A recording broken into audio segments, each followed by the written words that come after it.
जय हिंदुस्तान। आज सुबह से कुछ तस्वीरें सोशल मीडिया पर बहुत ही बुरी तरीके से बिल्कुल जंगली आग की तरह वायरल हो गई। जिस भी सोशल प्लेटफॉर्म पे आप जाइए वही तस्वीरें दिखाई देती थी और एक के बाद एक जनता का, देश के लोगों का अटेंशन वो फोटोग्राफ्स अपनी तरफ खींची चली जा रही थी।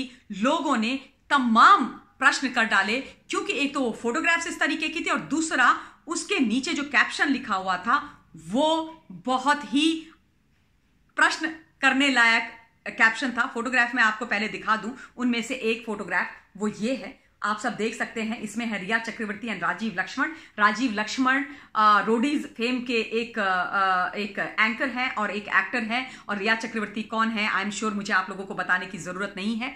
तो राजीव लक्ष्मण ने अपने इंस्टा हैंडल पर रिया के साथ ये तस्वीर और इसके साथ तमाम और तस्वीर डाली और उसके नीचे कैप्शन लिख डाला, माई गर्ल। और जब लोगों ने वो कैप्शन पढ़ा उन फोटोज के साथ जिनमें वो दोनों काफी खुश नजर आ रहे हैं, और ठीक है खुश हैं तो लोगों ने प्रश्न किए, तमाम प्रश्न किए, ट्रोलिंग करी और प्रश्न पूछे जाने लाजमी सी बात है। बहुत ही ऑब्वियस और बहुत ही कंसर्न्ड वाला जो रिएक्शन है वो आया था लोगों के अंदर से, जो अभी भी सुशांत की मृत्यु से आहत हैं, सुशांत के न्याय का इंतजार कर रहे हैं। उनको लगा कि ये इतनी जल्दी कैसे हो गया, और उनको लगा कि मतलब ऑब्वियसली उन फोटोग्राफ्स को देखकर और माई गर्ल पढ़ के आप भी क्या समझेंगे, यही अर्थ निकलेगा that the person has moved on and these two are seeing each other.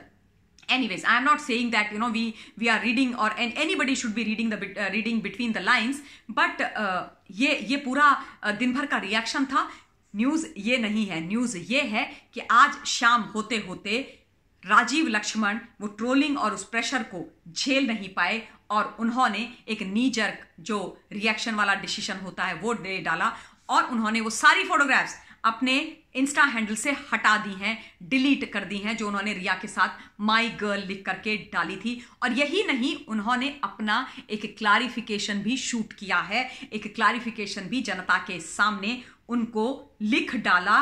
अब सोचने वाली ये बात है कि वो प्रेशर लेना कितना मुश्किल राजीव लक्ष्मण के लिए हो गया। और मैं आपको वर्ड टू वर्ड उन्होंने जो लिखा है वो पढ़ करके सुना देती हूं। उन्होंने लिखा, I seem to have created unnecessary trouble with my irresponsible choice of words on a post.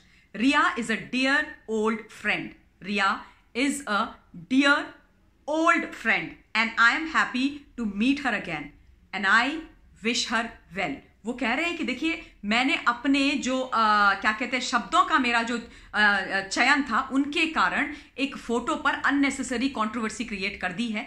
रिया मेरी एक बहुत पुरानी और बहुत अच्छी दोस्त है, मैं उससे मिलकर के बहुत खुश था इतने समय के बाद और मैं उसको जिंदगी में अपनी शुभकामनाएं प्रेषित करता हूं। यानी कि उनका ये कहने का मतलब है, जो इस क्लैरिफिकेशन से समझ में आता है कि देखिए ऐसा कुछ नहीं है, वो मेरी बहुत पुरानी दोस्त है, बहुत अच्छी दोस्त है। मैं अपनी पुरानी और अच्छी दोस्त को देख करके बहुत खुश हो गया था, बहुत ज्यादा भाव विभोर हो गया था, प्रसन्न हो गया था मुझसे अपनी मैं उस प्रसन्नता में मैंने उनको गले लगाया और उसके बाद मैंने उनके साथ वो फोटोग्राफ्स खींची जितनी भी थी, क्योंकि वो ऑब्वियसली मेरी खुशी थी और मैंने उस खुशी में वो तमाम फोटोग्राफ्स रिया के साथ जो मैंने खींची थी वो अपने इंस्टा हैंडल पर डाल दी और उसमें कैप्शन लिखा। तो ये बेसिकली ये उनके क्लैरिफिकेशन का मतलब है। तो ठीक है, आपने क्लैरिफिकेशन दे दिया, लेकिन मुझे ये लगता है कि अगर फोटो खींची थी और आप लोग बहुत अच्छे दोस्त हैं और दोस्त ही हैं जो होंगे भी, तो फिर हटाने की कोई जरूरत नहीं होनी चाहिए। क्यों हटाना है, आप फ्रेंड्स हैं और उसमें कौन सी आपत्ति वाली बात है। एनीवेज, तो न्यूज़ ये है कि वो फोटोग्राफ्स इंस्टा हैंडल से हट गई हैं, उसका क्लैरिफिकेशन आ गया है। आप लोगों का इस विषय में क्या सोचना और कहना है वो आप मुझे ज़रूर बताइएगा। और मैंने ये न्यूज़ अभी थोड़ी देर पहले देखी तो मुझे लगा कि I should share this news with you all that all the pictures have been deleted by Rajiv Laxman from his insta handle. इस वीडियो के लिए इतना ही। आप सब लोग अपना ध्यान रखिएगा। Good night, thank you very much and जय हिंद।